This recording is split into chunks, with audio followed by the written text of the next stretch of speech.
Hotel touring पर आपका स्वागत है। दरभंगा का बहुचर्चित जितन सहनी हत्याकांड ने बिहार की विधि व्यवस्था पोल खोलकर रख दी है। यह दावा विपक्षी दलों का है। जितन सहनी हत्याकांड के बाद आरजेडी, कांग्रेस और अन्य विपक्षी दल बिहार पुलिस की कार्यशैली को लेकर हमलावर है। टायर्ड और रिटायर्ड अधिकारी की बात करने लगे हैं।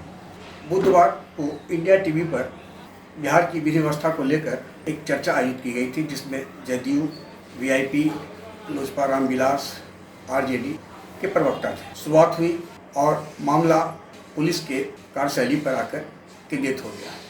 देवज्योति, जो कि वीआईपी के प्रवक्ता थे, उन्होंने चर्चा में मौजूद पूर्व डीजीपी अभयानंद की ओर इशारा करते हुए कहा कि इन्होंने जो प्रोफेशनलिज्म दिखाई थी, जिसके कारण 20 साल 25 साल से लंबित वारंट जो पेंडिंग था वो क्रियान्वित हुआ। और देवज्योति ने अभयानंद के नाम पर पूरा कसीदा ही पढ़ दिया कि ये आए तो बिहार में सुशासन कायम हुआ। जदयू प्रवक्ता अजय आलोक ने भी ये स्वीकारा कि अभयानंद जी के कार्यकाल में विधि व्यवस्था बहुत अच्छी रही थी। धीरेन्द्र कुमार सिन्हा और धीरेन्द्र मुन्ना लोजपा प्रवक्ता ने भी अभयानंद पर केंद्रित करके पुलिस मुख्यालय की ओर इशारा करते हुए कई बातें कही। आरजेडी ने भी माना, ये प्रवक्ता थे, कि इनके कार्यकाल में पिक एंड चूज नहीं था। जब अभयानंद जी से एंकर ने यह जानना चाहा कि आखिर समस्या का निदान कैसे संभव है, अभयानंद जी का साफ कहना था, एज ए पुलिस अधिकारी और पूर्व डीजीपी, पुलिस की कार्यशैली प्रोफेशनलिज्म पर आधारित है। यदि पुलिस प्रोफेशनल है, अपने कार्य कर रही है, तो कोई इंटरफेरेंस नहीं होता है। उन्होंने माना कि जब वे एडीजी मुख्यालय थे तो उन्हें कहने में यह ग्लानि हो रही है कि उस वक्त एफएसएल में कुत्ता बैठता था। आज एफएसएल की चर्चा पूरे देश में होती है। और उन्होंने यह भी कहा कि वे एज ए डीजीपी प्रत्येक दिन कम से कम 1 घंटा एफएसएल में दिया करते थे।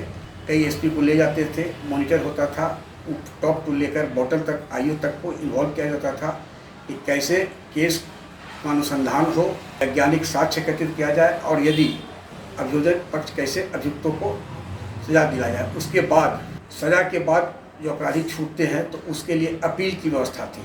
उन्होंने कहा कि 2012 में उस समय के लिए अपराध जब बढ़ा तो सीएम के स्तर पर बैठक हुआ तो सीएम ने पूछा कि एज ए लीडर क्या किया जाए। उन्होंने कहा कि वो अपील एक व्यवस्था है, हम लोग जो अपराधी बेल पर आ रहे हैं उनका बेल कैंसिलेशन कराया जाए और फिर उनमें कानून का भय समाप्त होगा। अभयानंद जी का साफ कहना था कि फेक इनकाउंटर एक तरह से हत्या है।